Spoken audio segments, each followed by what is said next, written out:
Good morning. Good morning. Today I'm gonna do a little reaction to the new hero for For Honor. I'm gonna see how that goes.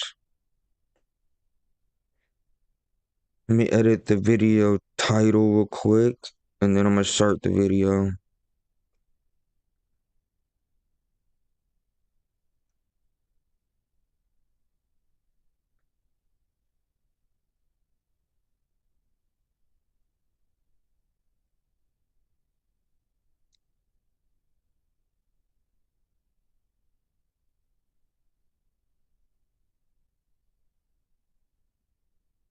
Alrighty.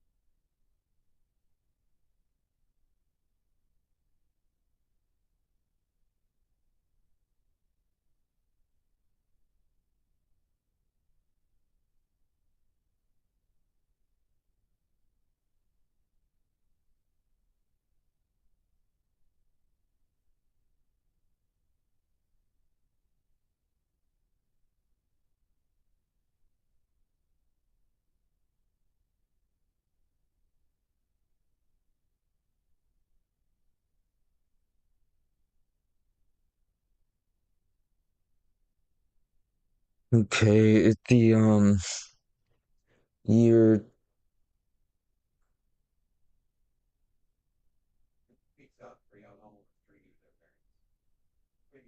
season 2.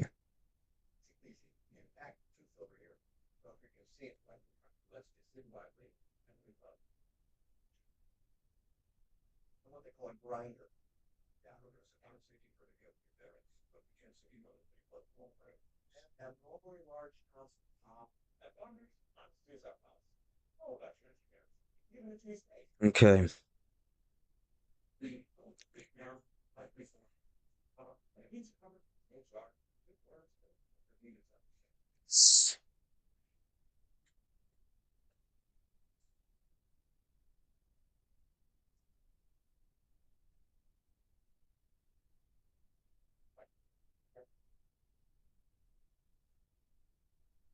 All right. Hi, Jojo. But all right, chat. And Eli. Let's see what this new update is all about. Our new hero. Little devil or brat. Okay. And she leads a gang of Arakura who live by their own rules, or at least they used to, because that alliance between the Mongols and the House of Dokuja really threatened their criminal lifestyle, cleaned up the streets, the black markets dried up. So, yeah. Awesome. So it's a Gaki summer then. Yeah. Yeah, exactly. You want to talk a bit more about what's happening right now with the Arakure? I mean, they're fighting to survive.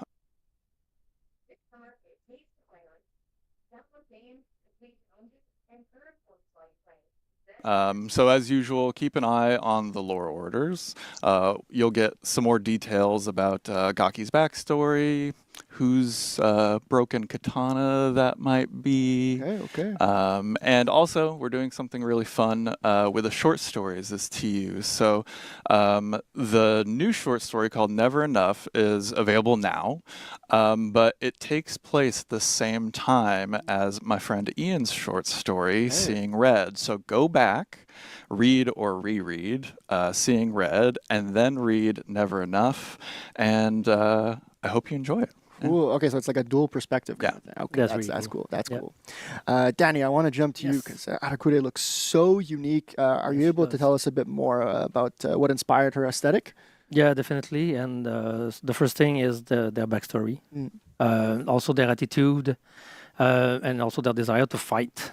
And on top of that, the fact that they live in the streets now as well. It did impact that a lot.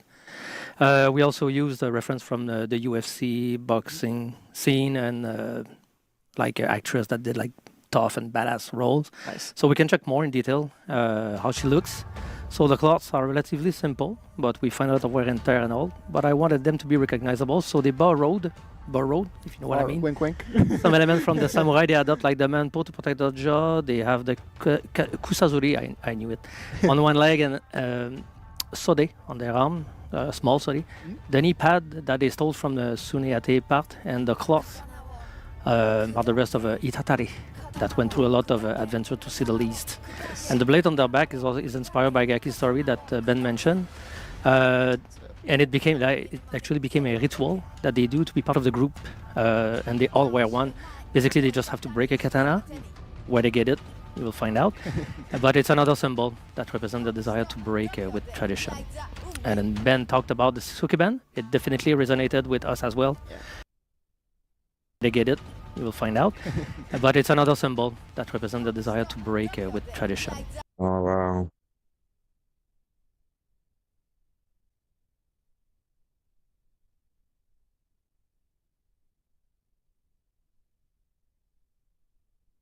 That's a pretty cool design.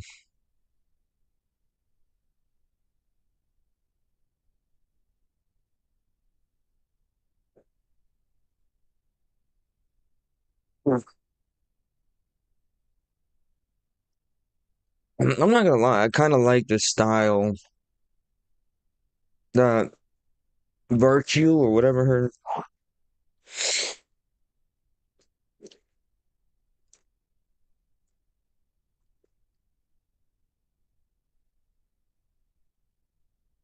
But virtue or whatever her name is, she's got like, in my opinion, probably the coolest outfit.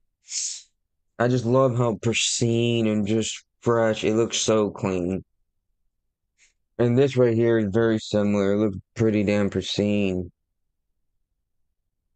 Like a kind of like it's like an Aladdin vibe. She looks pretty cool though, I'm not gonna lie. Just her cosmetics, she looks pretty cool.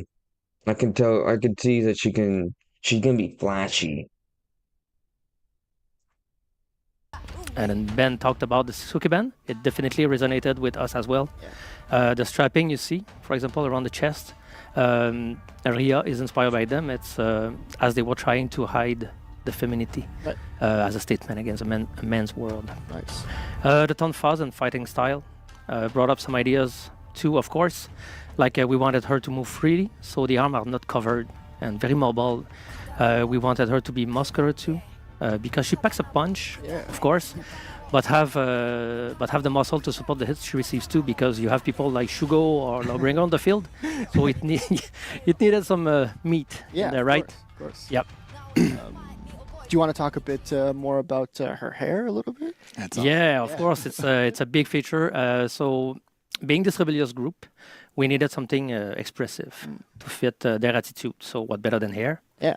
So, we drew inspiration from the 70s punk in the UK, and everything they influenced. After that, they influenced so much.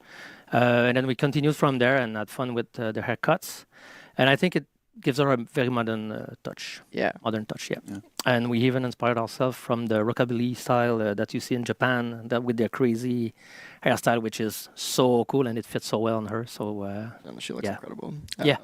And by the way, the player expression is looking awesome on this. The patterns and material all work so well together. It's really a canvas for you to express yourself. It's yeah. You want to talk a bit more about the other sets, maybe? Yeah, absolutely. It works well on the set one. Like as you can see here, we left a lot of real estate, I would say, Yeah. to give player much more choices, and it fits so well the personality of the Arakure that we couldn't like do more than that and let people have fun. And on the set too, you pretty much have a little bit more of the same, but we brought up some fashion style a little bit more this time, like the wing-shaped shoulder cloth inspired by the katagino that are usually used more on traditional cloth.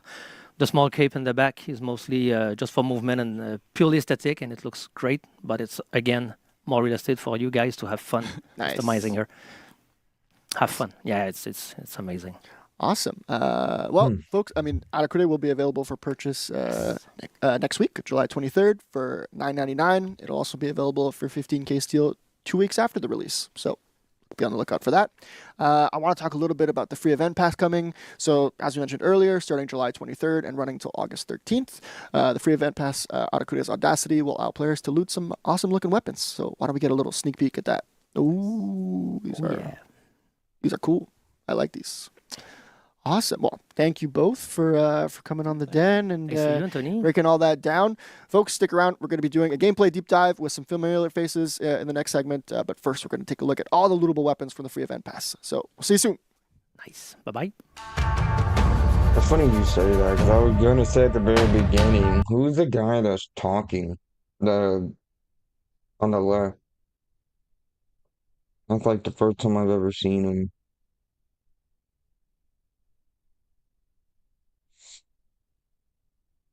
The two dudes on the right, it's always kind of different. There's always different teams doing different shit. So they're pretty much different people on the right side all the time.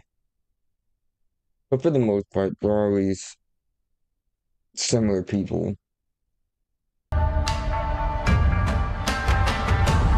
Oh, nice. Black background. Thank you.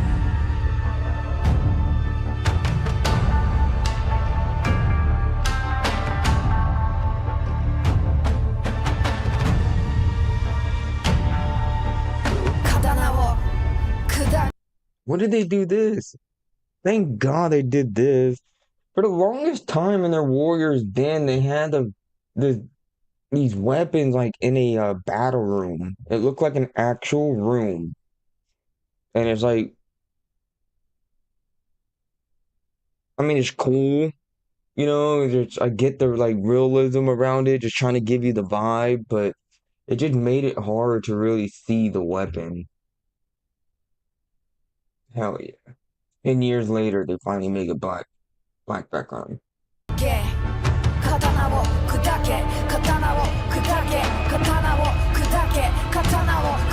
cool weapons, dude.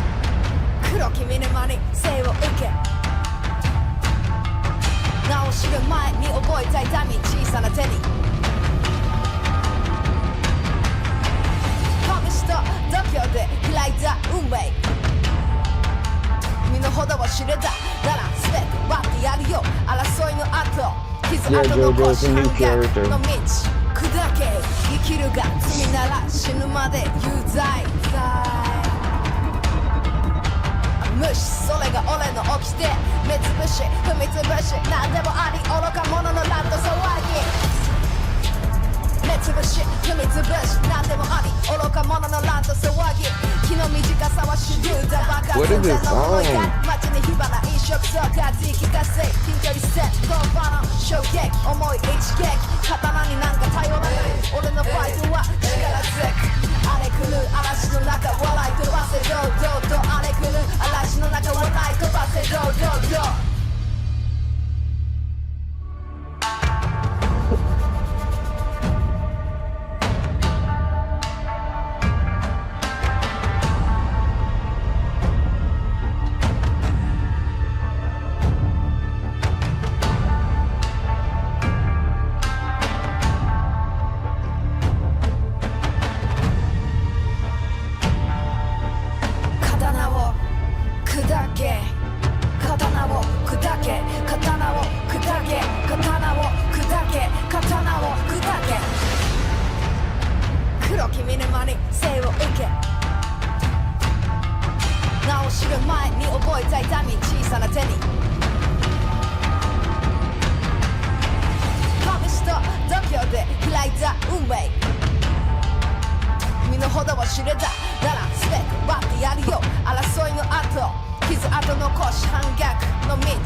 What the fuck?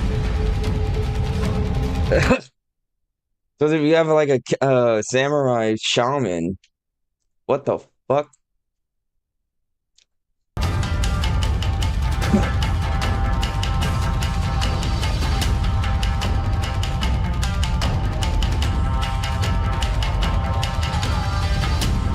That's some shaman shit right there, dude. What the hell, bro?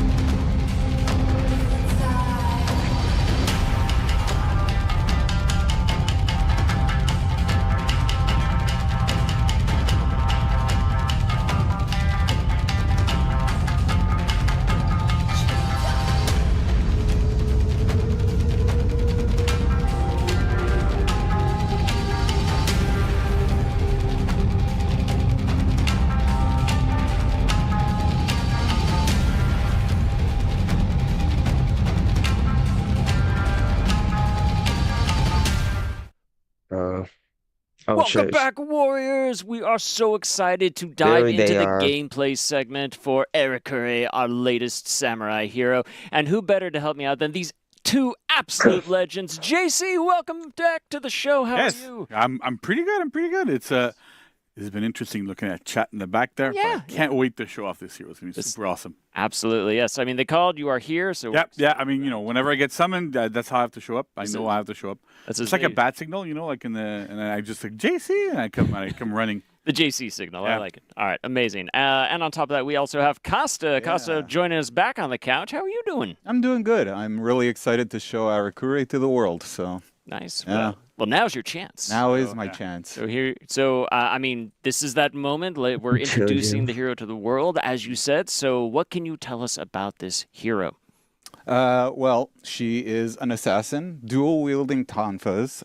Do you want to talk about how we chose tonfas? Yeah, Jojo, if you were to get For Honor, that would be the funniest thing ever.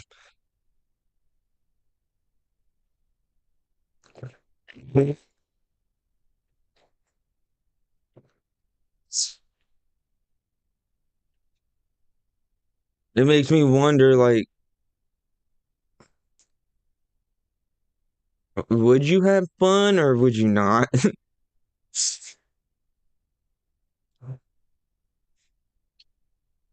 That would be wild.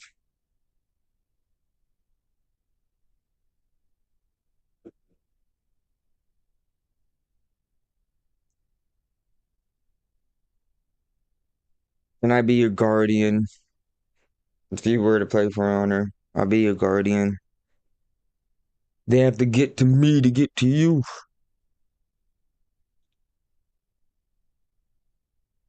so a little while ago, because we kind of decide on what weapons we're gonna do, quite in advance.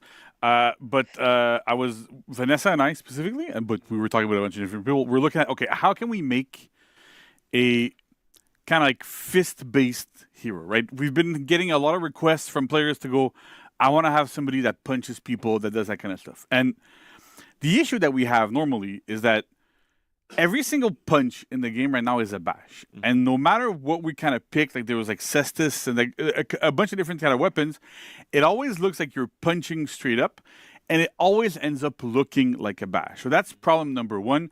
That it's like, yeah, it's kind of cool, but it kind of feels odd, and then it gets parried, like you parry a punch. It's a bit strange.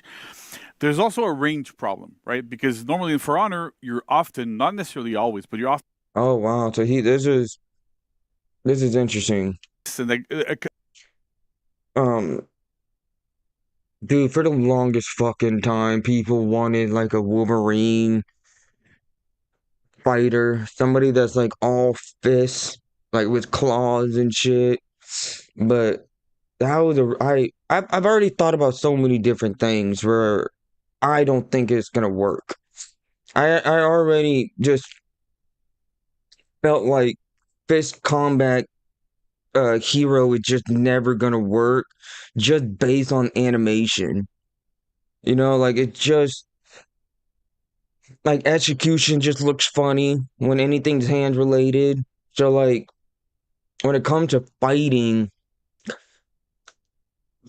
I'm just thinking about animation and how it would look. I didn't even think about parries. I was just thinking about animation, like how the punch is gonna look when it lands. And it would be such a close combat hero. Like you would be always in their face because you're gonna have no range. You ain't gonna have any trajectory. Like I get it. It would be cool to have a Wolverine fist fighting character. It just won't work. It just won't work. Like,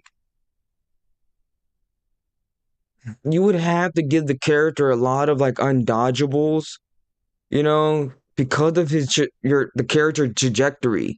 Every time you do a side heavy, you ain't gonna hit shit, bro. Like, I can't. If you're getting in a ganking situation with you're the last person alive, and there's 4 people on you, and you throw a side heavy with a Wolverine claw, you ain't gonna get the fucking hit the trajectory. You're only gonna hit your single target every time. You ain't gonna be able to get to external attacks. You can only attack your one locked on target. But so like that's my thought. Like I already just knew and felt like it would just never be possible. But I didn't even think about like parries, like how weird that would look. And that was another good point where most fists and For Honor is a bash. It's always like an uppercut kind of or shoulder kind of ordeal. So that's interesting. I never even thought about that. The parry a punch. That's kind of funny, dude. That's just it would look so weird. That would just like it just wouldn't look right. I wonder what else he has to A bunch say. of different kind of weapons. It always looks like you're punching straight up, and it always ends up looking like a bash. So that's problem number one. That it's like, yeah, it's kind of cool, but it kind of feels odd, and then it gets parried, like you parry a punch. It's a bit strange. There's also a range problem, right? Because normally in For Honor, you're often, not necessarily always, but you're often outnumbered. You're in a duel, there's people around you. You want to be able to hit them on the side. But if I'm punching, like realistically, if I want to hit somebody that's there, it's super hard because I have to do these super weird, long, like stretchy punches that have no power behind them. So, because normally to have power, you have to crank your elbows a little bit more to be able to hit. So that didn't make any sense either. And we're starting to look at Literally what I just said. That's literally what I just said. He was talking about that trajectory, like when you're doing that wide range or wide swing, because you're outnumbered. You have one person on your right, maybe another one on your left, and then the one in front of you, and you're trying to hit the one on the right while you're locked onto the one in front of you. It just wouldn't fucking work. He lit. He literally just said what I just said. different weapons, what we could do. And when we landed on Tonfas, we're like, you know what, this could probably work, right? Because you can hold it, and I'm sure that's what a lot of people kind of realized when we revealed it, is you punch with them. But there's a lot of different ways to hold a tonfa because you can kind of spin them, and you can actually we fix the range issue by being able to spin them and hit people outside. You can move them. You can use them as a hammer. You can use them for a lot of different things. You can use them to block as well. Traditionally, you're using them to block, so you get like that edge here to block. So you can do so much with tonfas, and it also fulfilled that kind of boxer, kind of brawler strategy, like fantasy. So it just made total sense there. Nice. Yeah, That- totally. I'm not gonna lie, well done. That well done, bro. I didn't even think about a compa being kind of like the perfect fucking weapon for a fish fighter. I like that how he was like, you can even like, I wish I had like one in my hand, like yeah, I'll just replay it. That was brilliant. You can move them. You can use them as a hammer. You can use them for a lot of different things. You can use them to block as well. Traditionally, and I'm sure that's what a lot of people kind of realized when we revealed it, is you punch with them. But there's a lot of different ways to hold a tonfa because you can kind of spin them, and you can That actually right there. we fix the range issue by being able to spin them. That is so sick. Like that's such a brilliant idea. Because it's like you're still like, it's like a fist. And then you rotate it, give them like the smack. Like I totally get why they picked the Confa for. I always say Kunfa, but yeah, that's fucking brilliant. That is so brilliant. And hit people outside. You can move them. You can use them as a hammer. You can use them for a lot of different things. You can use them to block as well. Traditionally, you're using them to block, so you get like that edge here to block. So you can do so much with Tonfas. And it also fulfilled that kind of boxer, kind of brawler strategy, like, fantasy.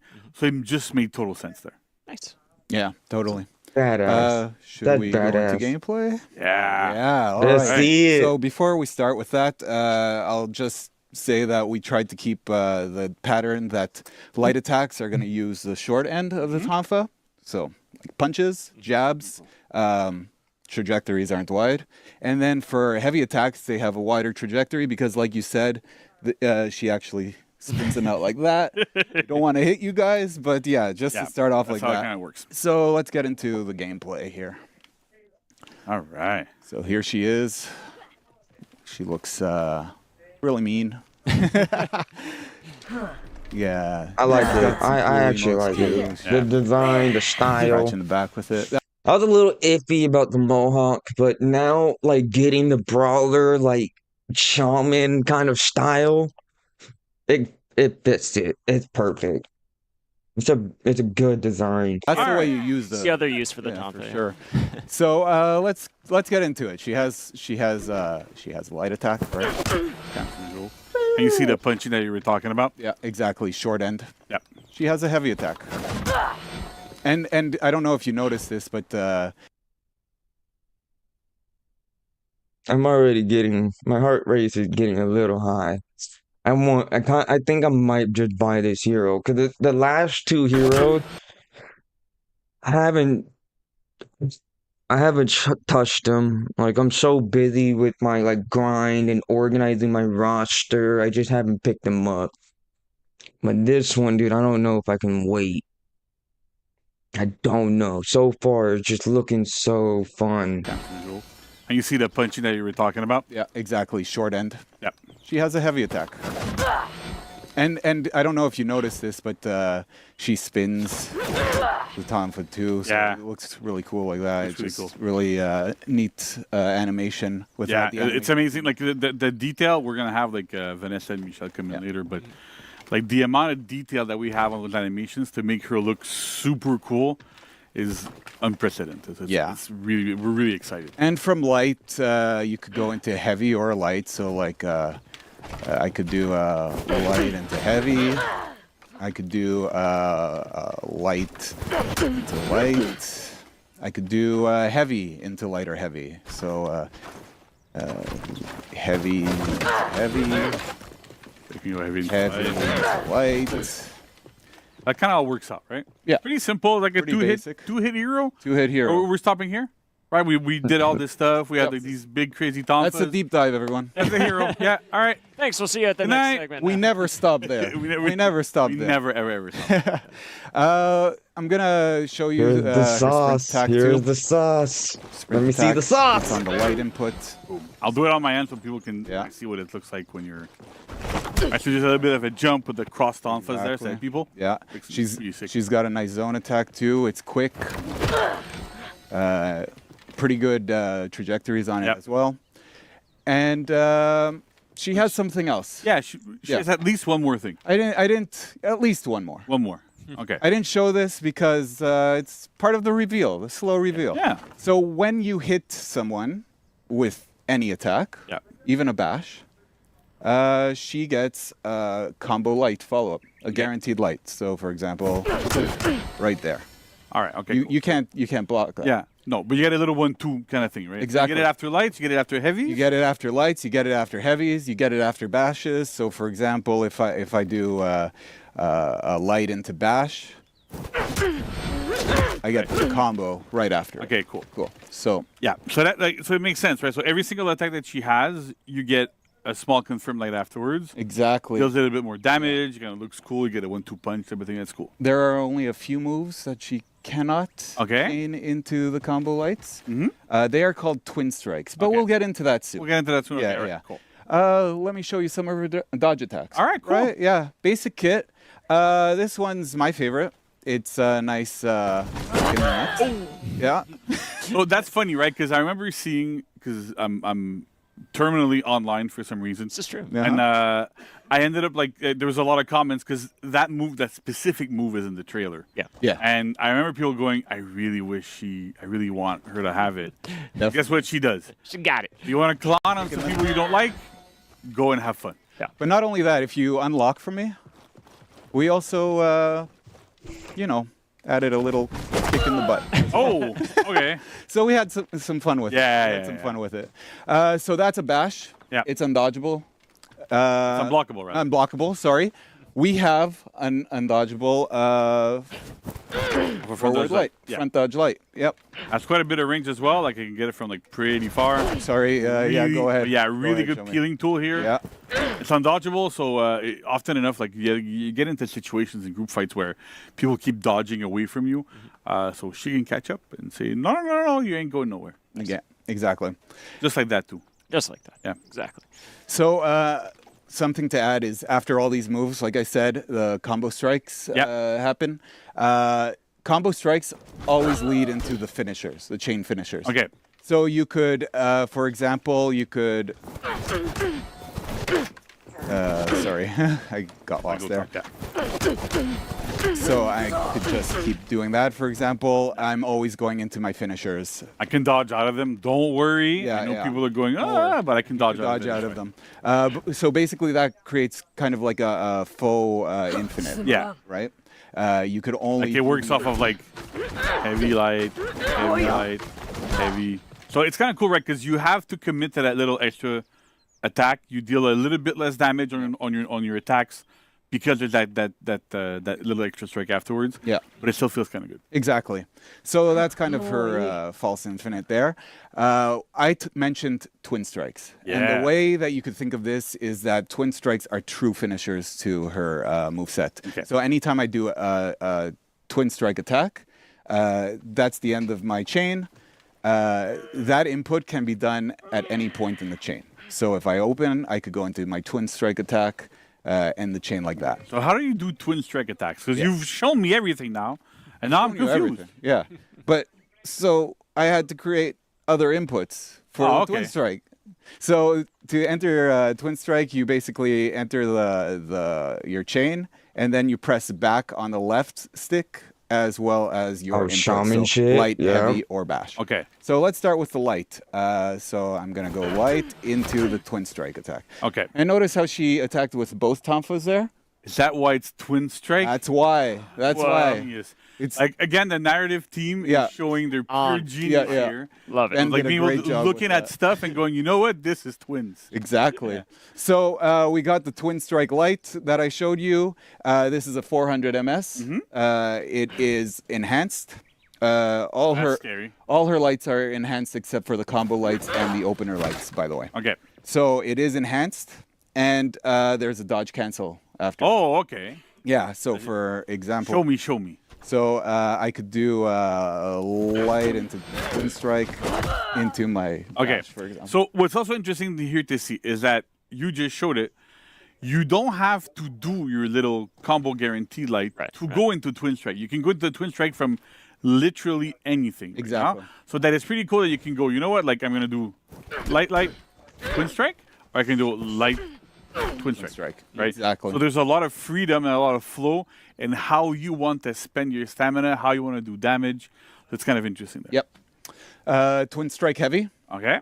Same input idea. You go into it from a chain. So I'll do a light into twin strike heavy. And it's undodgeable. I saw blue. Yep. Undodgeable. Somebody's bingo card just ppopped up. Yeah. Definitely. So pretty standard. Yeah. Multi-directional as well. I did it in the same direction. you can but choose, right? you could choose direction. Twin strike again, both tonfas. And I like to, what's interesting here too is that you can see it's one of those attacks that changes the hand position and Yeah. how you manipulate the tonfas, right? She moves them around to grab them, a bit like lower to hit on somebody's like head, a which is kind hammer. of cool. Yeah. It's one of those like little tiny ways that the animation team is able to kind of like play with those weapons and make them feel a lot more realistic and make it feel way cooler too. For sure. Awesome. And then finally, let's look at the bash. Yeah, right. There's probably a bash there. Yeah, the bash. Another is, bingo card thing. Yeah. All right, cool. The bash is a pinning move. Okay. I'll show it to you. Oh, another bingo. Same input. Same input. You're gonna enter it through chains. So and I'm gonna do back bash. I got hit real hard there. So what happens is I kick sand in your face because she's a dirty fighter. Yeah, right. She kicks sand in your face, and then from there I could input lights to continue pummeling. Okay, so it's kind of like she's like no honor for honor. Exactly. Right. Boom, boom, boom, boom. Yeah. Bam. At the end. That's And pretty cool. and the move is even called dirty trick. Yeah, It's so there you throwing go, right? sand in people's eyes. That's a pretty dirty trick. Yeah. So I could Right. also choose to throw. That's from pretty it. cool, right? At So any My fucking God.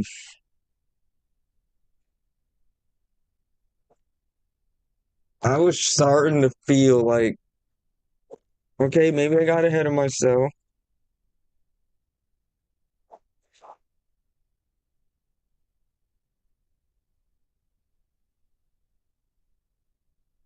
So far it's just pretty basic. It wasn't anything crazy. It was just like just a new animation and the way she looks. It's just that was pretty much it. It wasn't really anything new. And then this completely made it so interesting. And I want to know, did she have any deflect? Did she have point, at any except for the point, last except for that one. one. So basically, you Exactly. can go, hey, I want to go 1, 2, throw. I can go up to 4, but you can't throw after the last one. Exactly. All right. Well, the That's last it. one is the commit full move. I've committed to the damage on the last Okay. hit. I can't do anything after Yeah, that. so the damage is really, really low on the initial hits, but the last one is where most of, like, the majority of the damage comes from. So that's like pretty cool. You get to choose what you want to do because you can still wall splat out of throw. Exactly. So off the throw, you could wall splat, land a heavy, potentially lead to more damage that way than just finishing the pummel. All right, that's cool. Yeah. So, well, the one thing we haven't shown yet before we move on to the another one more thing, because there's always one more. There's always one more. She has side dodge lights as well, right? We haven't Right, really show yes, them. side dodge lights. They also go into. You Yep. can combo them as well. Exactly. You side dodge light, you combo, and hit people. Hey, I'm gonna kill you. So yeah, so it works really well. So there's that. But then there's something else that we've seen in the trailer. Yeah. And I've seen on chat before, because sitting in the back, I like to read chat. people were wondering. 'cause that's how I know how to get summoned, right? Sure. But people are wondering, like, it says strike meter. Yeah. And I see a little, kind of swirly under your little widget there that tells you what stance you're in. So what is that? Yeah. Could so, this be the this be the- aforementioned yeah. strike meter? The This mythical strike this is indeed the strike meter. So if you look under my widget, you see I'm filling up the strike meter all the way Oh, shit. to 2 little nodes. All right. And you could see the Oh, nodes wow. above. I in my- just now in noticed my that. health That's it. bar And if there. I I had them, so I can go in. just- I just noticed But that. this Aforementioned Yeah. strike meter? The mythical strike This is indeed the strike meter. So if you look under my widget, you see I'm filling up the strike meter all the way to 2 little nodes. All right. And you could see the nodes above in my Yeah. health That's it. bar And there. if I had them, so I can go and get them really quickly there. Yeah. Looking at the wrong screen. So that's good. Yeah, so you got the first one there. And the second There you one go. there. All right. Yeah. So basically, this is a new mechanic. Yeah. This makes Erikure really unique. What happens is this strike meter has threshold levels, the 2 dots that you see. It has 3 levels. Okay. The first one is called idle. And the way this works is it's just the base moveset. Yeah. What we've shown you up until now. There's still some more surprises there, but up until now, that's exactly Yeah. what you Right. get. So you get. What the fuck, dude?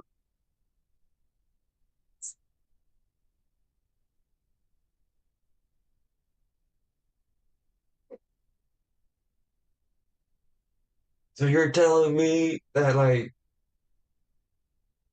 her level 1 was the base moves, and then if you hit level 2, there's gonna be a whole new set of like Get those 400 MS slides, you get moves? the Exactly. undodgeable heavy, Mhm. and you get that kickstand, dirty trick, and punch, punch, punch, punch. Yeah. And Oh all my right, okay, cool. god. I don't know if you noticed too. The strike meter also depletes. Decays, yeah, decays after time, right? So after you don't do an attack for 10 seconds, it starts to okay, deplete. starts to go down on the map. You could also pause the depletion by getting blocked or blocking and hitting minions. Okay, so basically you want to be super aggressive because it progresses that strike, that mythical strike. Exactly. She's a very aggressive But hero. what does it give you? Because I mean, yeah, it's cool. There's a meter. Yeah, cool. I can see my combo. Yeah, count, I but only what does it talked give you? about the idol level. Right. So Idol. Yeah. The next level is called Onslaught. Oh, that sounds like. And scary. what happens with Onslaught is, let me get to Onslaught here, is her twin strike attacks, remember the 2 hits there?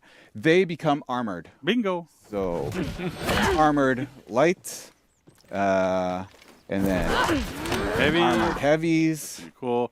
and You're gonna get what else? You get armor on that bash as well. you do. That's a good predicting there. But not only that, you also get a shield because it's a long pinning move. Yeah, here. I want to make sure you kept it. Yeah, exactly. Because it's a long pinning move, you're stuck in it for a while. Yeah. So we also give you a 70 HP shield. Okay. So that you could be in a team fight and withstand a few hits. And yeah, and you take armor too, right? So you gain armor while you're like, punching, Exactly. leaving whatever out of somebody, but you also get a shield. Yeah. So if there's people around me that would just want to wall upon me, well, they can, but the odds of them depleting 70 HP's worth of damage that quickly might not work all the time. Exactly, yeah. So But that's okay. So then that was Onslaught. What's the last one called? The last one, it when glows you see this blue, so that's even beautiful, scarier. when you see this beautiful blue glow, Yeah. you know you've reached the ultimate Okay. stage. So I in wonder what ultimate means. Ultimate means that on top of the onslaught Mm-hmm. properties, so armor, you also get unblockables on those. Okay. So show that to me because I'm a bit scared. So here you go. We're gonna do heavy into back. Okay. Your backlight. Is armored 400 MS light. Yeah. Okay. And unblockable. Unblockable. Unblockable Yeah. for it. Armored unblockable 400 MS light. Sure. Yeah. Okay. Oh boy. That sounds nice. Yeah. And dodge cancelable afterwards, right? Dodge cancelable. Okay, cool. Yeah. But then, so now I'm scared though, because did you mean that everything gets unblockable? Any yes. keys would it have before? All the twin strike moves get unblockable. So what happens with the heavy? Well, the heavy gets unblockable too. Like you see? So is that unblockable, undodgeable, armored heavy? Yes. Yeah. Okay. Yeah. It is an unblockable, undodgeable, armored attack. Okay. How do you think the chat's doing right now? They're probably freaking out, which is a little good thing. Yeah. That is nuts. She is the first hero that had an unblockable, undodgeable heavy attack. And I love deflecting undodgeables. It's one of my favorite things. It's like they feel it that it's like gonna get you, you know? So when you deflect their undodgeable, it always hits back harder.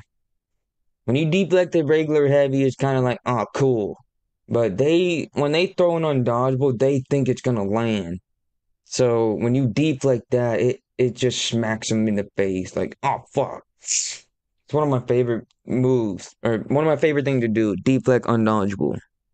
Now you got undodgeable, unblockable, and armored. So you kind of have no choice but to just carry it.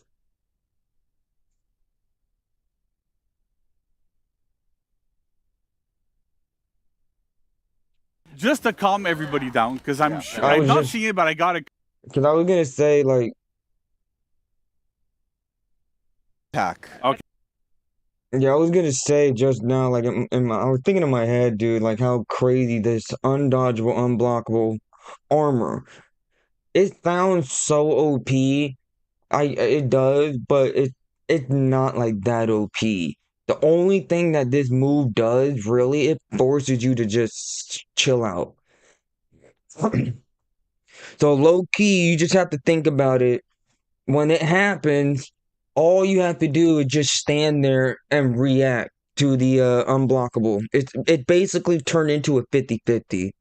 So is he gonna let it fly or is he gonna cancel guard break? So it kind of just it it just seems scarier because it's like 1, 2, 3, like I can't do anything. No, you really can. It's actually really simple. It's 50-50. It just forces you to act. It literally forces you to stand there. Once you know she's in this ultimate onslaught mode, it forces you to just like all right, I can't be too dodgy. I can't do anything because when that move pops off, all I have to do is just, is she gonna let it fly or not? If you can just do that, it's literally 50-50. It's very simple. But if you freak out and start like doing all that like just freaking out, spazzing, it's gonna be probably the most OP move against you.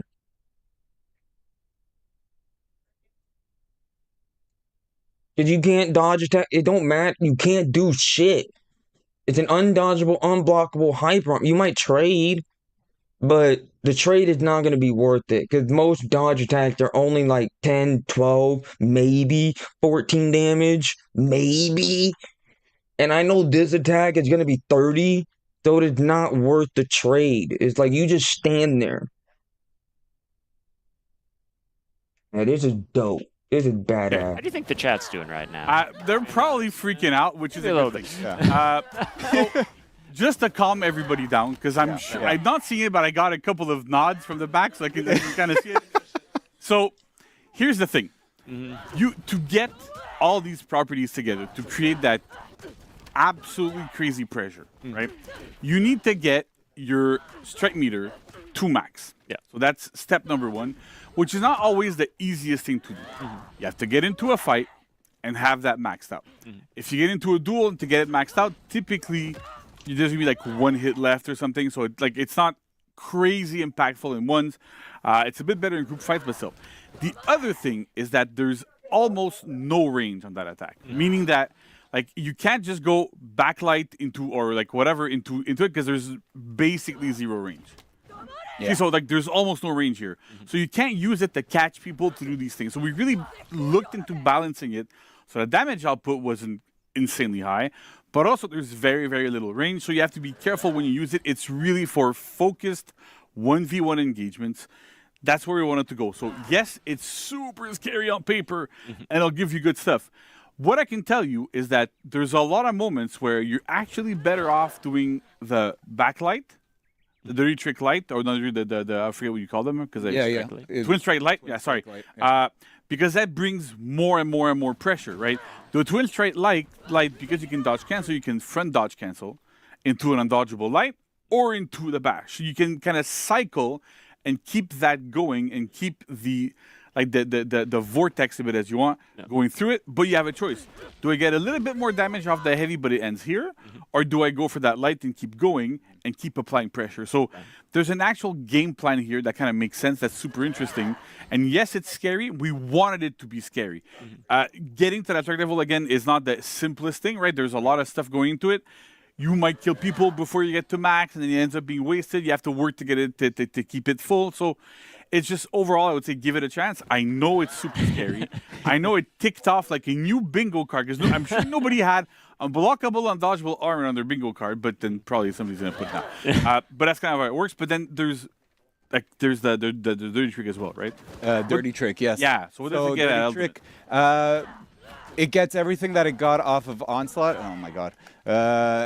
Gets everything it gets off of Onslaught, but now it's completely uninterruptible by bashes as well. So from the community, like from players, because internally it's completely different names because we didn't know people were going to call them that.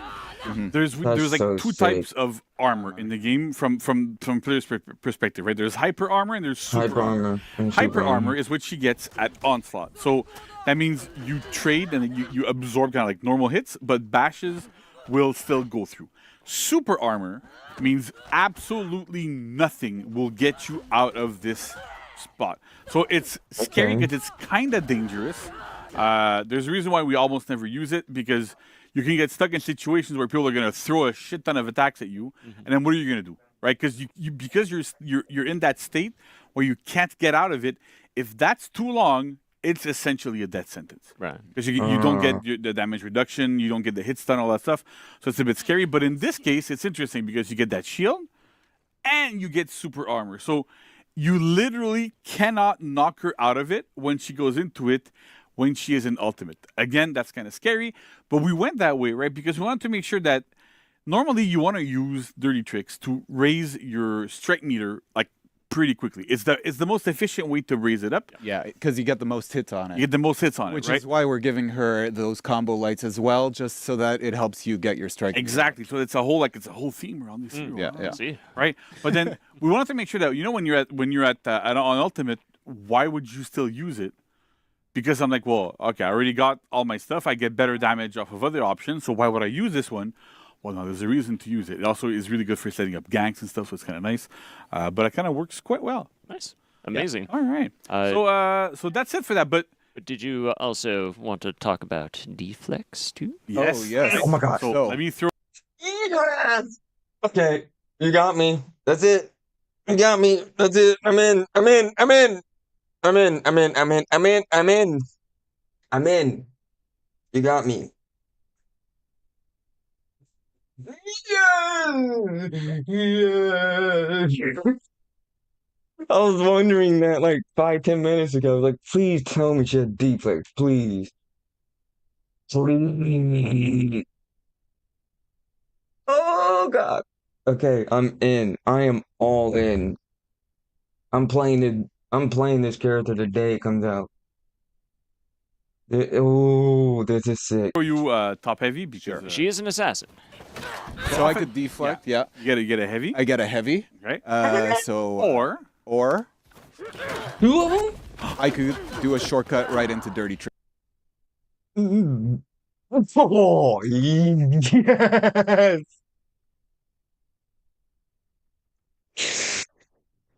So excited.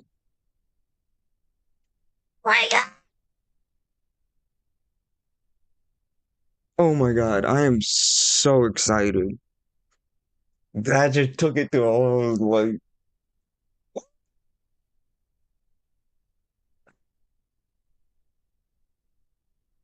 yo, this is so fucking fire.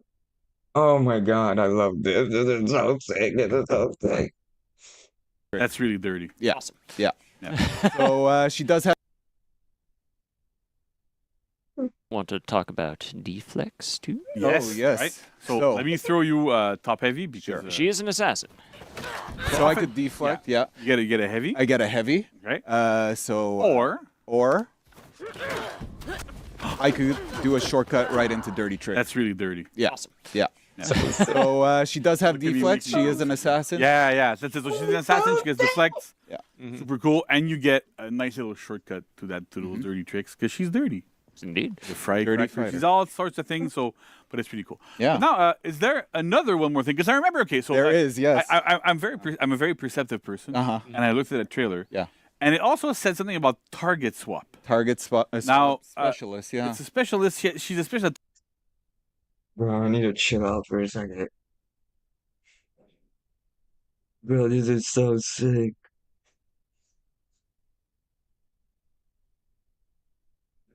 And then this.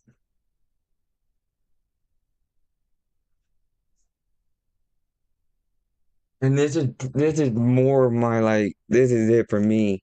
Virtue was like she was whatever her name is, but she was kind of my new favorite new hero, if you get what I'm saying. Out of like the last 4 heroes, she was probably the coolest one. but it still just feels like a little cheeky. Like I fuck with it. Virtue is so sick, but it just feels a little cheeky, you know? And it's all right. It's a fun character and everything. This is my type of shit.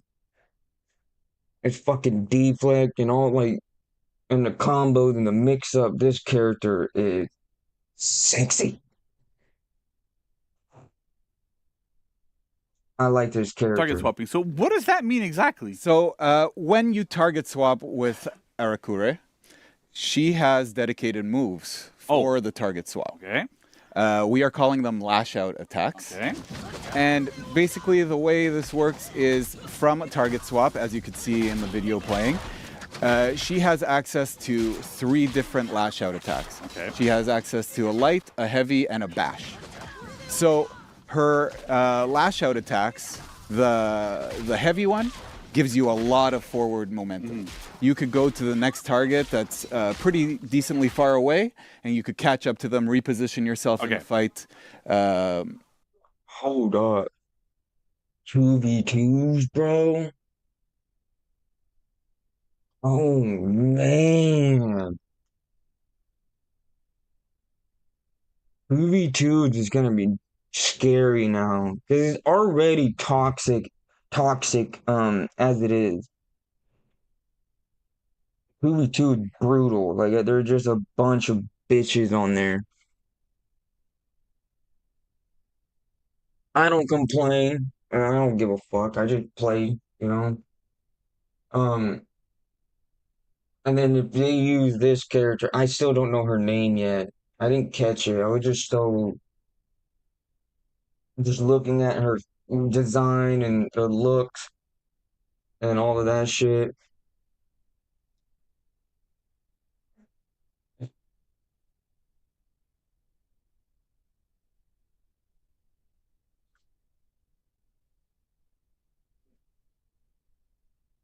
Yeah, whoever picks her in 2v2, this it's gonna be scarier now. I bet 2v2 is gonna be amped up. And be able to hit them with your lash out attack. The light attack has a medium range, so it's not as powerful in the displacement, But it's faster though. but it's fast. Okay. It's still 500, but it's a faster movement to where you got to go. And then the bash, by nature, bashes are unblockable, and it has the shortest distance. Okay. So essentially, one of the reasons why we put this in, right, is again, I have the tonfa here, right? But you have this weapon, and target swapping is something that, like at some point you start doing in For Honor, and you do it with a lot of different attacks and a lot of different things. But then with this, it's like, well, how do I control group fights? Yeah, I can throw heavies, but the range is still a little bit limited. And we wanted to make sure that she had tools to handle being outnumbered. It also works really well with her lore and stuff. They're like, really scrappy fighters get into a lot of stuff. So it's interesting to have that kind of function. So we looked at how can we make her effective in group fights? How can we make her feel good when she's outnumbered? Her feats are gonna be crazy. Oh my God, her 4th feat. Dude, that's gonna be insane. And this is what it is, right? It's super interesting. The only other hero that has something remotely similar to this is Pirate, and it's limited to her gunshots, where if you land a heavy on somebody, do this right, I'm gonna get memed on again. That's gonna be awesome. But if you land a heavy on somebody with Pirate, and then you target swap her gunshot, Pirate does the version that she gets when it gets blocked or on miss or whatever. So we kind of were able to reuse that tech, at least on the gameplay side, to make sure that she had different options whenever she targets swap. But there's a couple of rules to it, though, right? Yeah. Yeah. So, for example, if you target swap and you do a lash out attack and it misses, it does not make contact in any way, you cannot chain from it. Okay, and you need to make contact to be able to do lash out attacks as well, right? Yes, exactly. So I can't just go like with a light, target swap, and lash out to somebody else. Exactly. I need to hit somebody. Yeah, there's always got to be contact before doing a lash. And is there one more thing to do with those? Because there's always one more thing. There's always one more thing. All right. There Yeah. are like 10 more things. In Yeah. Yeah, I was gonna say. Yeah. I was gonna say there's more. It's not just one more thing. We have to go through her 4 feats. Her 1st, 2nd, 3rd, and 4th. We still got to go through all of that. Lash out attacks scale with the strike meter. Ah, okay. Yes. So that means that at onslaught level, they become armored. And at the ultimate level, they become armored and unblockable. So All right. it's really, she becomes a really great peeler. She becomes really hard to stop in this team fight scenario. Basically, you have to parry her if she's throwing lights. Exactly. Yeah. So That's really cool. I remember when we were play testing this hero, like, for a while. I used to love getting into revenge and just going, hey, there's 3 people against me. You're all going down. Yeah. And it worked really well. It was super cool. So it's a really rewarding feeling for getting the strike meter up. Cool. And yes, bro, that is T-Hondi. I guess the newest one. I forgot his name. I forgot his name. Starts with a J. The newest one, the big dude that kicks and body slams you in a guard break.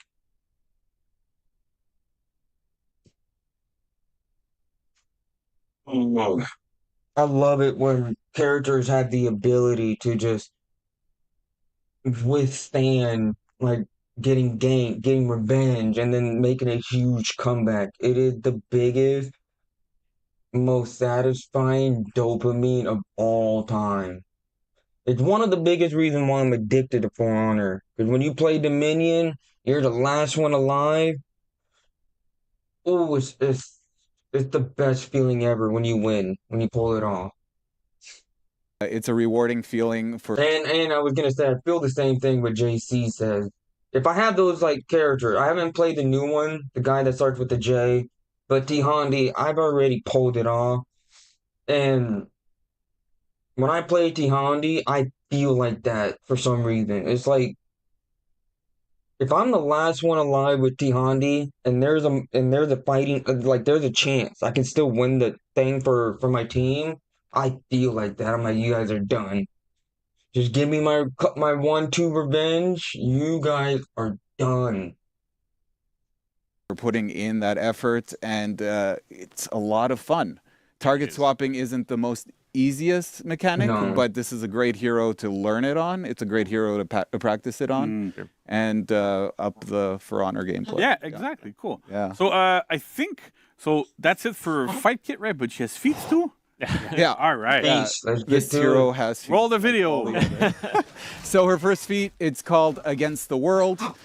Basically, when you do a lash out attack, you get an attack boost bonus of 10% for 5 10%. seconds. If you do another lash out attack within that 5 seconds, that duration will reset, so you could keep it going. And if you don't reset it, then the cooldown is 10 seconds for it. All right. That's cool. So then there's a second feat, right? Yep, second feat. Insolent Shout. This is an AoE attack debuff on your enemies. Sounds simple enough. There's an extra level to it. This scales with the strike meter as well. Okay. So at the idle level, it will give a 10% debuff on the enemies. At the onslaught level, it will give 20% debuff. And at the ultimate level, it will give 30% debuff. Oh, okay. So you want to keep up, you want to pop it when you're...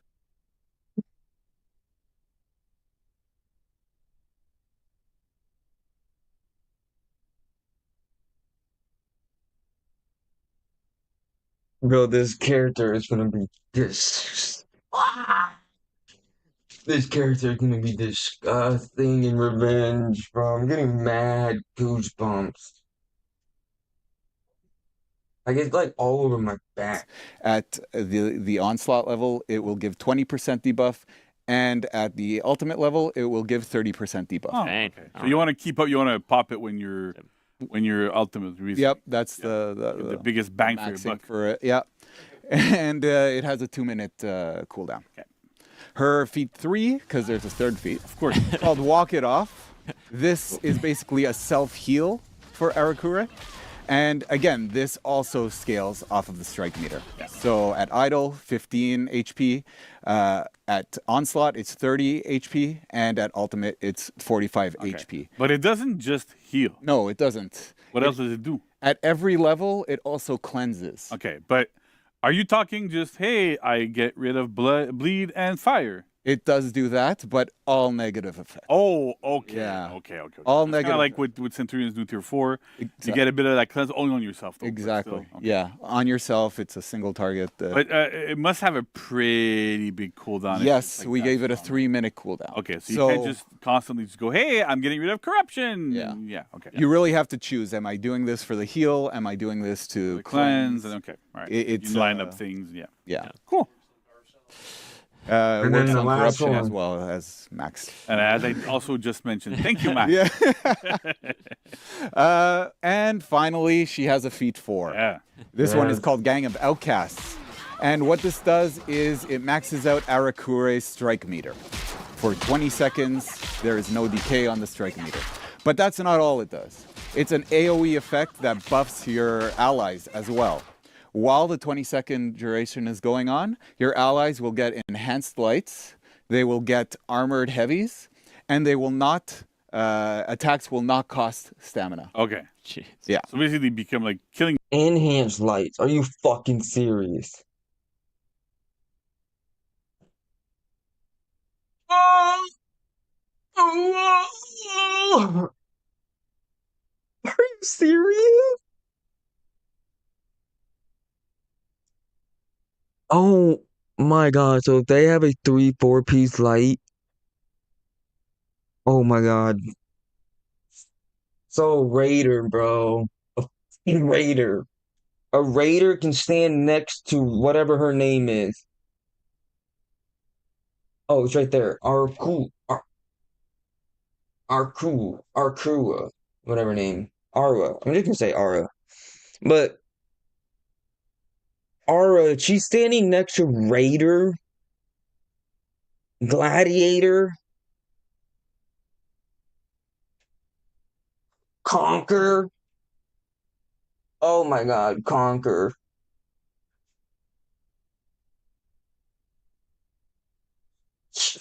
Oh man. Automusha.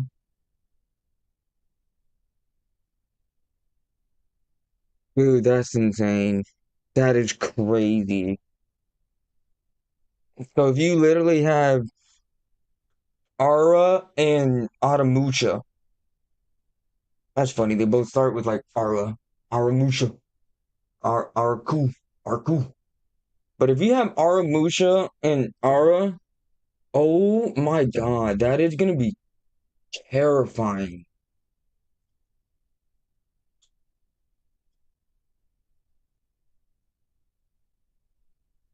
Dude, and a pirate, Ara and a pirate next to each other.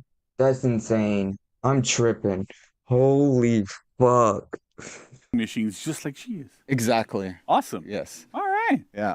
That's pretty cool. So That's- that's awesome. That's by the it. way, I love the way you presented that too, because it almost implied that what if there wasn't a No, he was as weird it sounds, JC. He was playing like devil's advocate. Like he was letting you know, like he was basically speaking for the people that were like, "What, dude? What if he did?" He was playing devil's advocate. So JC did a good job. 4th feat? But we definitely had it, so it's good. There was. Of course, There we was. did one. Unbelievable. So How do we cook so much? It's unbelievable. we're just really good at it. Yeah, we're amazing. So JC, like an incredible hero looking, there's so much detail and so much depth to this. Like, how do you see Arikuri performing in like competitive landscapes? So Correct. I would rank her pretty high in Dominion. Essentially, she's like a really good roamer. Yeah. She's really good at holding points, being able to like capture stuff, being able to like catch people running around like with that front dodge light is really, really good. She's good at peeling. She's good at ganking. There's a lot of good stuff. However, she's rather weak in the lane. Like she doesn't have a lot of big trajectories. Her like you have to lock and try to do stuff, and it's always a bit unwieldy. So she's really not optimal in the lane. She has no real laning support, so that kind of makes her a bit weaker there. And as some of you may know, competitively, the general kind of like accepted idea and the way that you play the minion is you go from your home point to lane to farm for your feats to get your team's hard points up, and you rotate back and forth, and you have somebody else like other people to do other things. So Arakuri is her specialty is more to Hey, Just a quick little side note. I knew I was never doing anything wrong. 'Cause that's my gameplay. I never thought of like I never heard anybody say that. Like I just go to point my home whenever you spawn, I go to my home base and it's like a 90% of the time. If I'm just very distracted, I might forget and just walk off. But 90% of the time, I go straight to the home base. I capture it, and then I usually stay there until I get my second feet.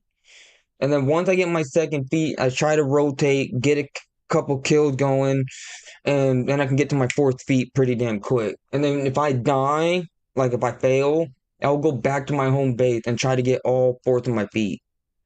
All four of my feet, I mean. So now I know for sure I'm not doing anything wrong. Cause it does feel a little boring. Like, why are you just standing there like but it's like, no, I'm farming my points. I need my feats. I don't want to just stand here, but you want to become the strongest one fast as possible. Get your feet as fast as possible and then dominate the battlefield. Roam around and do that sort of stuff. So it makes a lot of sense there. But yeah, so in the minion lane, she's not super good. And it's interesting because the strike meter is super cool. But in 1v1 scenarios, typically what we've found, and when we've played with some of our more like pro players that have been able to play the hero a little bit, she ends up like her opponent is basically dead when she reaches max strike. And that's with just non-stop aggression. So if you falter a little bit, if you take a bit more time, it goes down. You don't really get to it.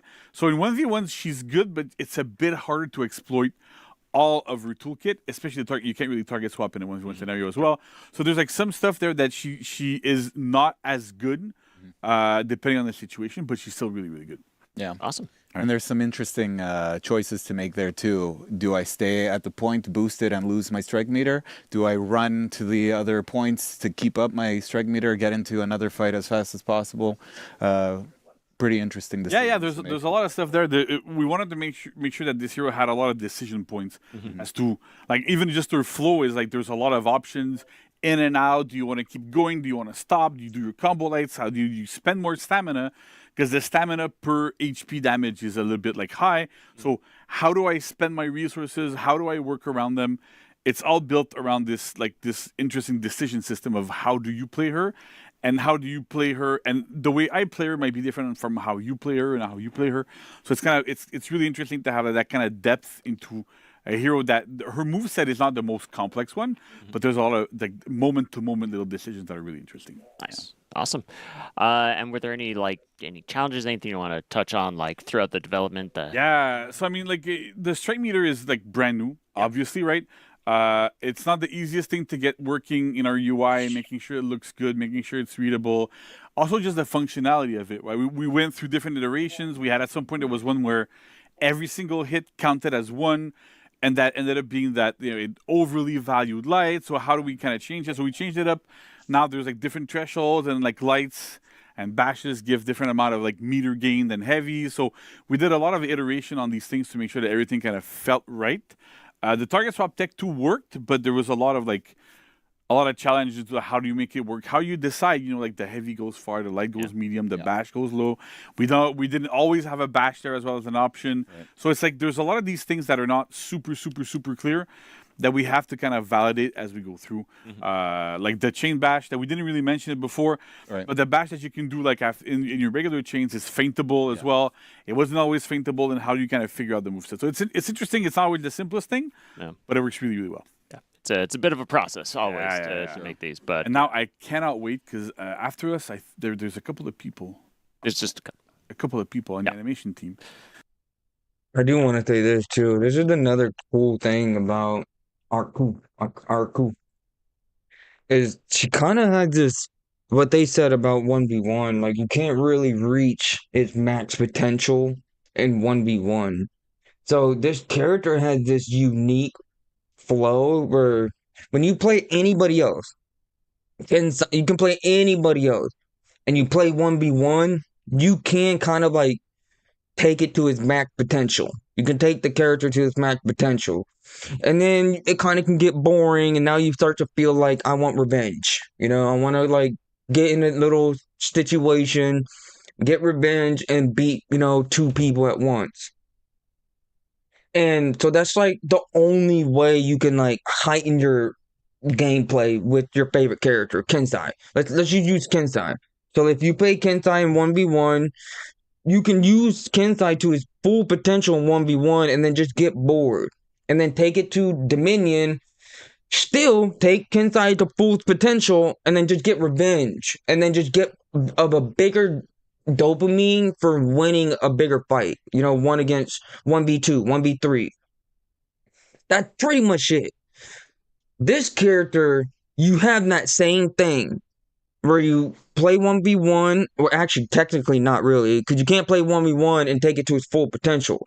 But you can play 1v1, go crazy, get bored, and then go to revenge. Go to Dominion, get revenge, and then get that dopamine for 1v2, 1v3. Also, this character has another thing where when you play 1v1, because of the strike meter, you literally only can take that character no matter how good you go, like how good you pop off in 1v1, no matter how good you do in 1v1. You can't take it to its full potential. And then once you get bored with 1v1, you want the revenge, getting a 1v2, 1v3 and win, that dopamine, you can go there and then you can like get that dopamine from revenge and get that like level 2 play style. So like this character has so much range when it comes to like entertainment. I really like the whole, you play 1v1, you can only take her so far. Like she can't really get an ultimate meter. And then 2v2, you can like almost take her halfway. You can get the ultimate meter, if you play like a brawl, and then you can get that ultimate meter and experience that taste. And then you go to 4v4 and get that all the feats and shit. Like she had this wide range of like, you really can't get bored with her. You can't.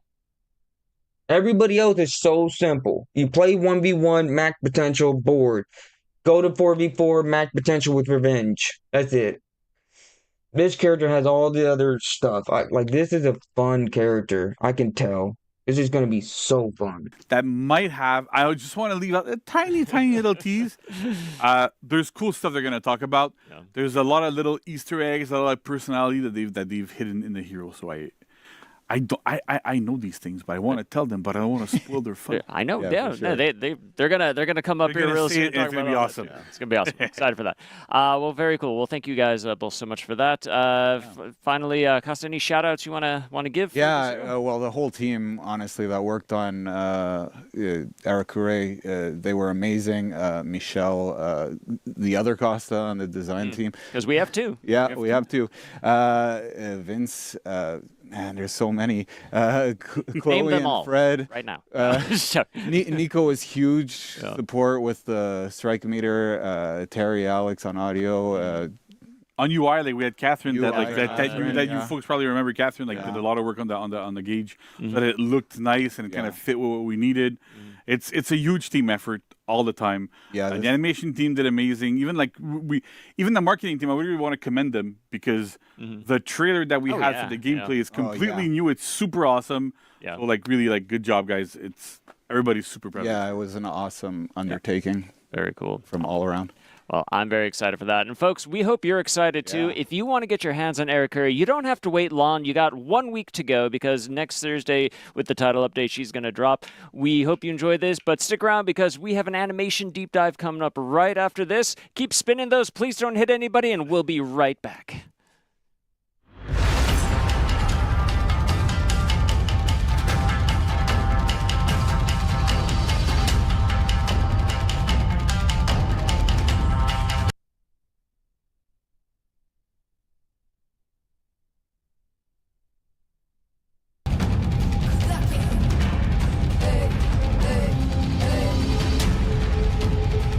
Welcome back, Warriors! viewers, we are now at the animation segment. We've got Vanessa and Michelle. How you both doing? Amazing. Great, thank you. So how about that Amazing. fight kit? That fight kit looking It's crazy. so cool, huh?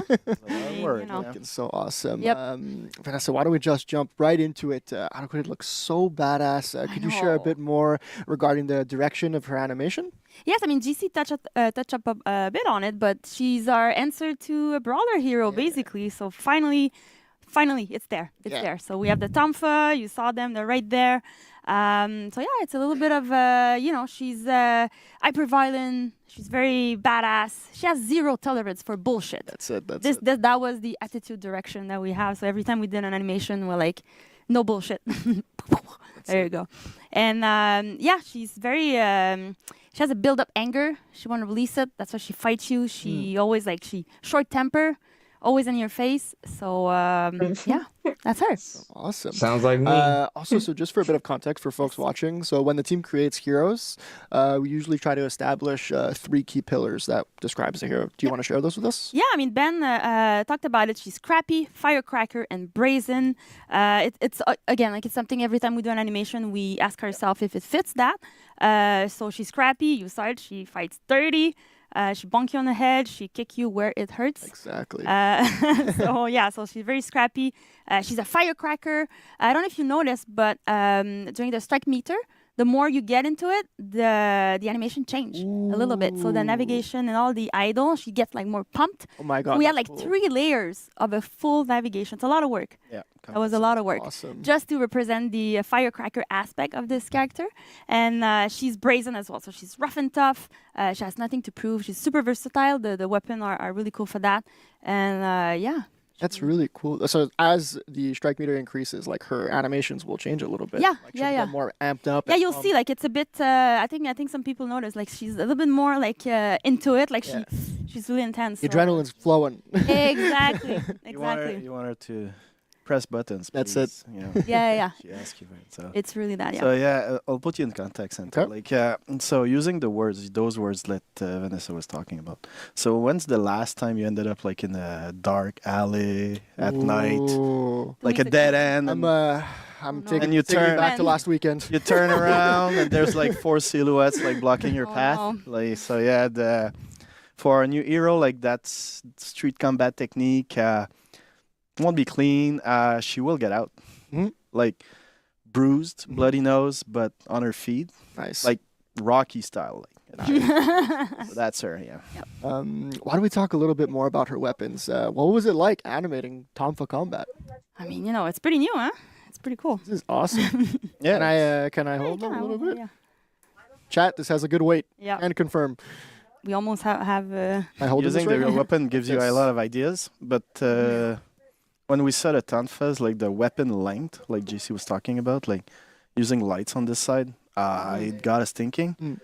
And we didn't want to lose that strength of hooks and uppercuts by doing wide arcs. Okay, I see. So wanted to keep it more it of a tight. boxing Yeah. style.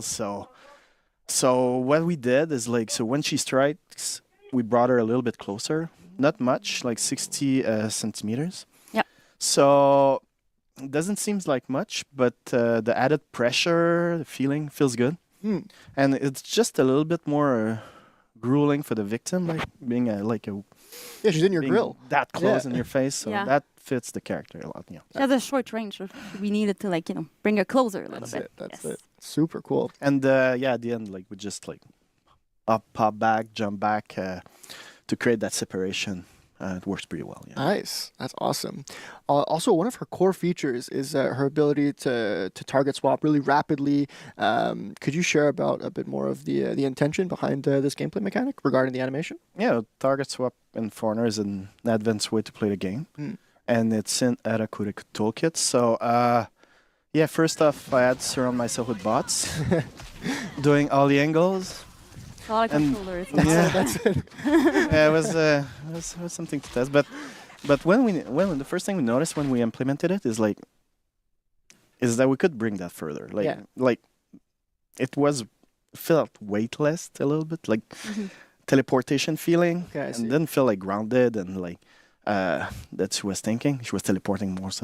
So So, and since we're using pose matching and motion matching as a core tech in Foreigner, we felt we're getting away from the animation direction. Okay, I see. So, yeah. Yeah, she's not weightless. Right, right. We needed weight. We needed her to. So yeah, we wanted Found her us. to push off with weights, stay in control, that it belongs. Like, so the gameplay team built a nice tech that I could like trigger animations on the sides and the back, and pick the animation I want to use. So for while doing target swaps, so works really well.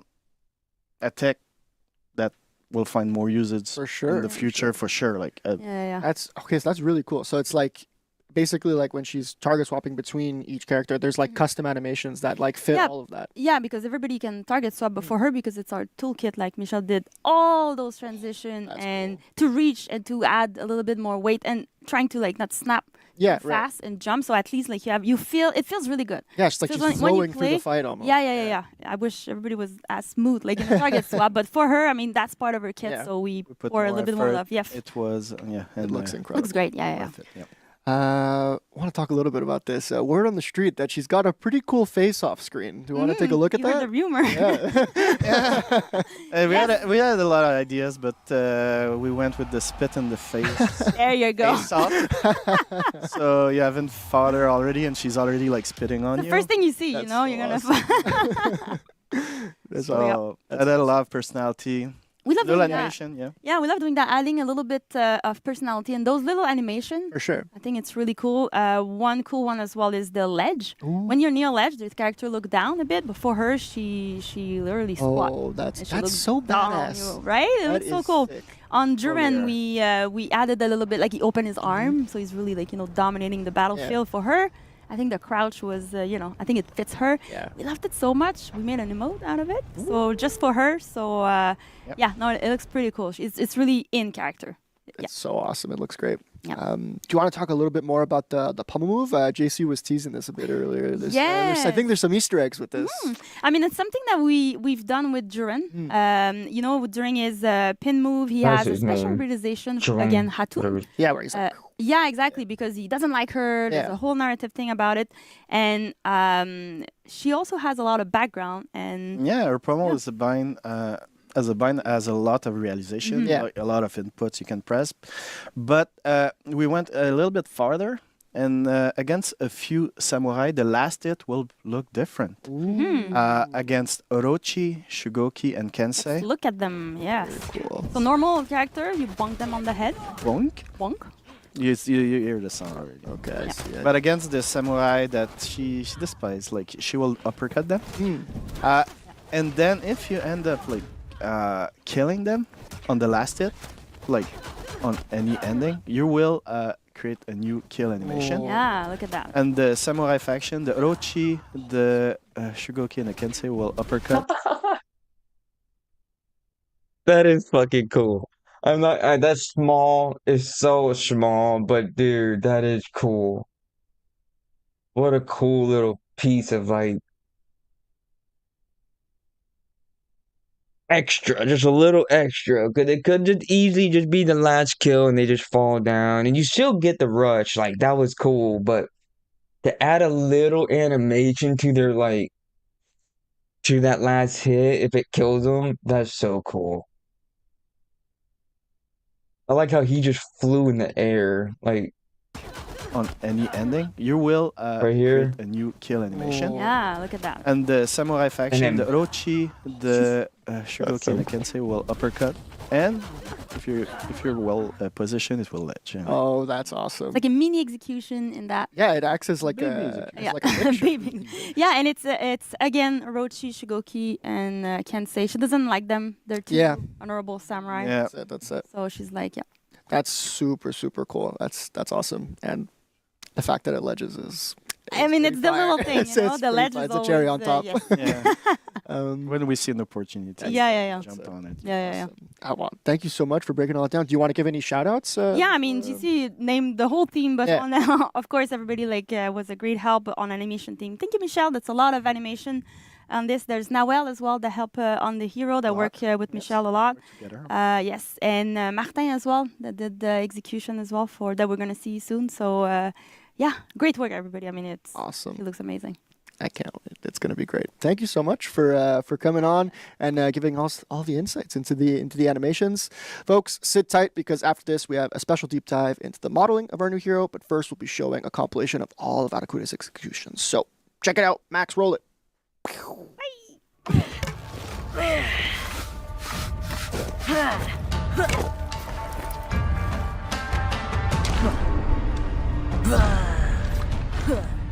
Like a gun.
I'm not gonna lie.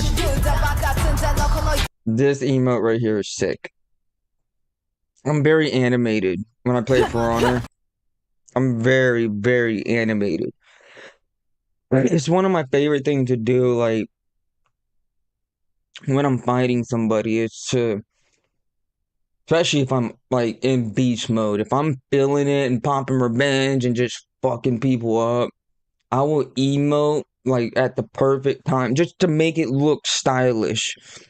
Emote, you know, and I had, one of my favorite moments I've had happen before is I was fighting somebody with Pirate. It was elimination, and I was fighting the whole team, and then I killed 3 of them, and now it's just me and this one dude, and I was going in, and I still had like a lot of health left, and I was killing him. The last guy, he was very low, and he did a little extra juice. I didn't expect him to like run away or anything. I only did it to like scare him because I was just popping off and he couldn't touch me, and I had a lot of health left and he was so low, and he just was sitting there like he was taking hit, trying to like react, and then he stopped, and then I just did this emote where I like did that neck thing, and right when I did the neck thing, he started running away, and then I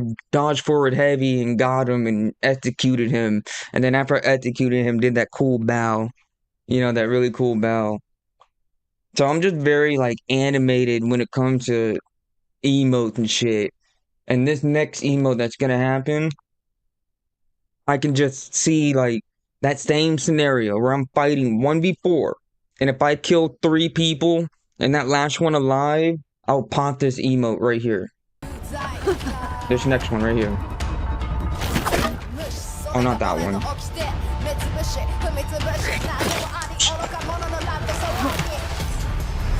That emote, dude. Like, if I, like, 1v4, I kill 3 of you, and then you're the last one left, spit on the floor, click, I'm going for you next. And then to go in, oh, man. That's gonna be a fun emote.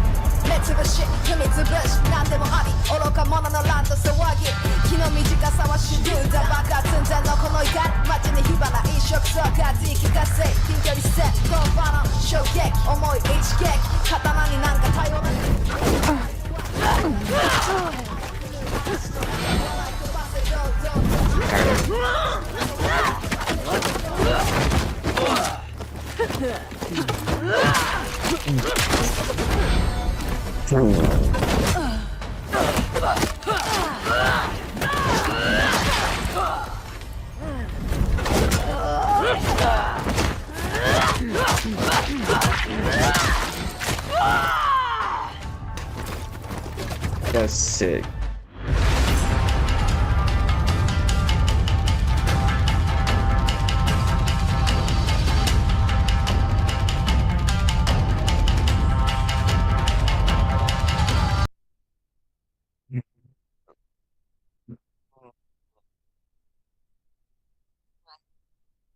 Welcome back, Warriors! Oh man, that animation segment was sick, and we are here to go into a modeling deep dive. And who better to help us talk about the character modeling than, is it Eric Curry herself? Kiara. I think she's called Kiara Kure or something like that. Now, I mean, we have to take a moment quickly off script to address the amazing cosplay in the room. Yeah, she looks Why, amazing. thank you. Nice job. That's an incredible look. How long have you been working on the fit? Well, I'd say as long as the character has been in all our collective minds. That's awesome. Well, you absolutely nailed it. So amazing cosplay. Thanks. Love that. And Danny, welcome back to the couch too. Thank you. And seriously, as an art director, this is like the most fantastic thing that we see when people do fine art or they dress as heroes in cosplay and Comic-Con or whatever conference they did. It's Whatever convention you want, please. It's amazing. That's good. So Yeah. awesome. Cosplay guide confirmed after this. Oh, yes. No, so folks, again, we are here to talk now more about the kind of the modeling deep dive of this character. Now, Kiara, like, do you want to to help us understand, like, what was the process? What went into like the creation of this character? Absolutely. So first, become the character. Be Okay, one step with Arakure. Yes, absolutely. But on all seriousness, my job is to reflect the character and who she is and their story and everything through how they treat themselves, but also their clothing. So who she is vital, especially for Arakuri, which is a fierce, close-range fighter. She isn't afraid of getting hurt. She shows it through her scars. You can see new ones, old ones. Her knuckles are raw. She smudges her makeup. You can see it on her lipstick and her eye makeup as well. There's layers of dirt and friction through her clothing. There's rips. She gets in there and she's there to fight and get messy and get the job done. She's not there to look cute. She's there to look intimidating and fierce. I think you absolutely nailed that. And, like, even from everything we see, like, it seems to, like, tell a lot about her background, like, and her story more on that through the modeling itself. Like, what more can you tell us on that? Oh, yeah, absolutely. So her background is her story, too. You can see it in the materials, the pants, the robes. They're all materials that are accessible. Silks, suedes, anything too fancy really isn't who she is. Heavy woven materials where you can see the grain, how the cloth is woven together, the weight of the material, which rigging and animation did a major, exceptional job. I was clean. You can see the grain.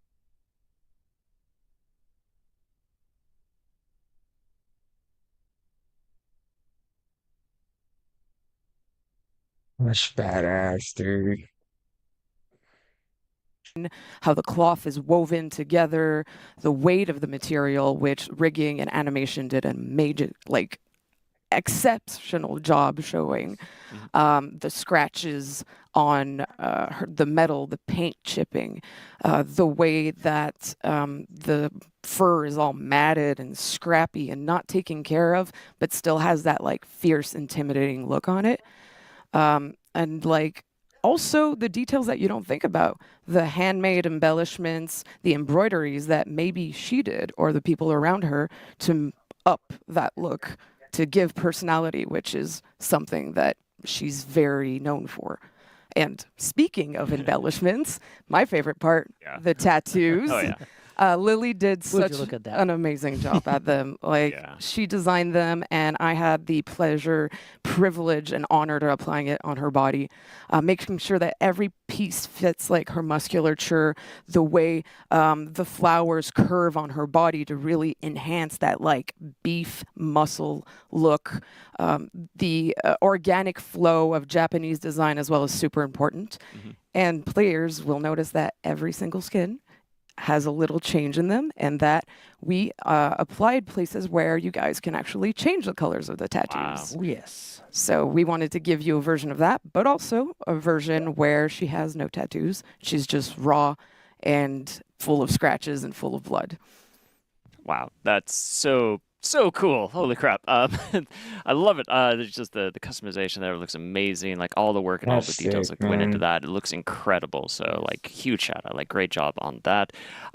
So I mean, what would you say was like the biggest challenge in like designing this character? Well, not to go back on it, but the hair, like the hair was really a challenge, but not because of what you would think, you know. Yeah, the haircuts are crazy and like full of personality, which is really what we wanted, is someone that's in your face and not afraid to be who they are.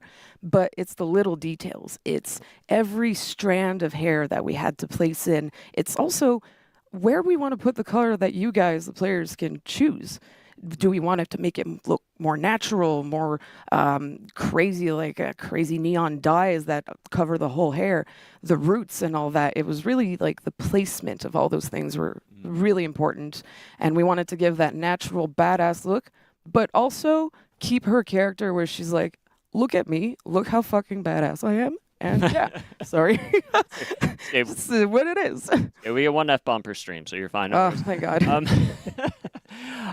So cool though. Yeah, I absolutely love it. I always love like getting cool outfits where I can change the hair color for the characters. So excited for that. So amazing work again. Danny, anything else you want to like kind of add to this? No, seriously, Chiara did a great job, but I want to take some time to give some shout out to the Chengdu team that for the first time helped us doing characters. Wow.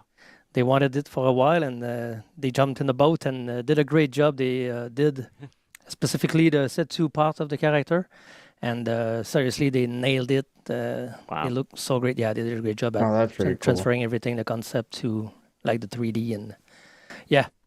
So as you can see here, we showed that before. The player expression works so well on her too.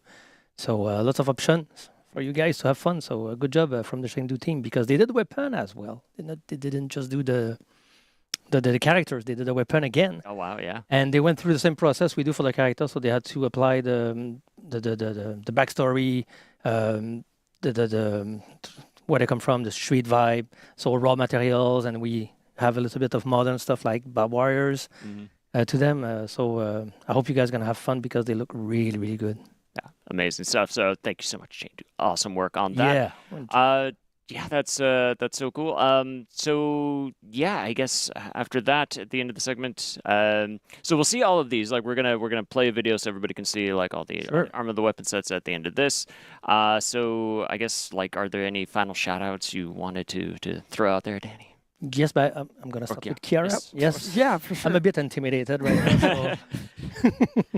Well, the concept artists, the whole character team, modelers, textures, riggers, all of the people who took care of making her come to life as well. Yeah, not forgetting like VFX team, UI team, obviously the marketing team for all the visual that you guys saw during this stream. It's amazing. Anthony, good job on the gameplay trailer, man. You nailed it so great. It's amazing. And you, Mr. Nolan, thank you very much for having us. Oh, well, thank As you. usual, always a pleasure coming here. You're awesome. Hey, you know me. I'm all about coming here to talk about our amazing game. So I know, very you're the excited best to for be here that. every time. So, so thank you so much again, Chiara. Thank you so much for coming on board and for all the crazy work that was put into this hero. I think she's amazing. She looks incredible. There's so much fun at play. I cannot wait for next week when she goes live. Danny, thank you so much too for coming on the couch with us to continue to talk more about all the art that goes into this. So thank you. It's been a pleasure and a lot of fun designing the character. So I hope you guys will enjoy it as much as we did. Absolutely. We've got to have fun with what we do. It's very important. Yeah. We have to. She's amazing. We're making video games here, folks. Exactly. Good. All right. So for everybody here at home, we hope you enjoyed this. Coming up next, we have a very awesome throwback event segment. But don't go anywhere, because we are going to show you a very cool video with all of the weapon and armor sets for the new hero. So stick around, and we'll be right back. All right. That's it. That's all I need to see. The weapon armor, I can wait until the day it comes out, because I'm gonna play with it when it happens. That's enough teasing right there. And I'm actually very anxious right now. I'm ready to play For Honor. I was gonna play Grand Theft Auto, Vice City, but I'm all excited. So I'm gonna play For Honor for a few hours. So thank you for watching. Oh well, before I say anything, I do want to say this character is sick as fuck. I definitely give it like just based on how it looks and stuff. Like, dude, I gotta give it like a 9 out of 10. This is probably one of the coolest ones, and I'm definitely gonna buy her. I'm playing her the day she comes out. No doubt about it.